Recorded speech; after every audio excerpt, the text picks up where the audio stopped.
শেখ হাসিনা সরকার পতনের পর পুলিশের একাধিক ঊর্ধ্বতন কর্মকর্তা দেশ ছেড়েছেন বলে গুঞ্জন ওঠে। তাদের অনেককেই বিভিন্ন মামলায় গ্রেপ্তার করে রিমান্ডে নেওয়া হয়। তবে এখনও খোঁজ মেলেনি সর্বাধিক আলোচিত পুলিশ কর্মকর্তা হারুনুর রশিদ ও মনিরুল ইসলামের। জানা গেছে সাবেক অতিরিক্ত আইজিপি মনিরুল ইসলাম দেশেই আছেন, তবে মঙ্গলবার বেসরকারি একটি টেলিভিশনে হঠাৎ তার আবির্ভাব হয়। টেলিফোন সাক্ষাৎকারে তিনি জানান, জঙ্গি আতঙ্কে আছেন আত্মগোপনে। মনিরুল ইসলাম দাবি করেন, ছাত্র জনতা হত্যায় তার কোনো সম্পৃক্ততা নেই। তিনি বলেন, আমার বিরুদ্ধে হত্যা মামলাসহ আনা অভিযোগ প্রমাণ করতে পারলে আত্মসমর্পণ করব।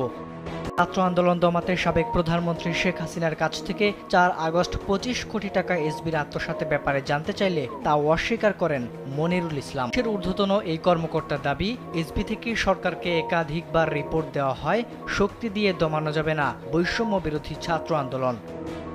সরকারের আমলে পুলিশ প্রশাসনে গুরুত্বপূর্ণ অনেক দায়িত্বে ছিলেন মনিরুল ইসলাম। সরকার পতনের পর জুলাই আগস্ট হত্যাকাণ্ডে একাধিক মামলার আসামি করা হয়েছে তাকে। এরপর থেকেই আত্মগোপনে চলে যান মনিরুল।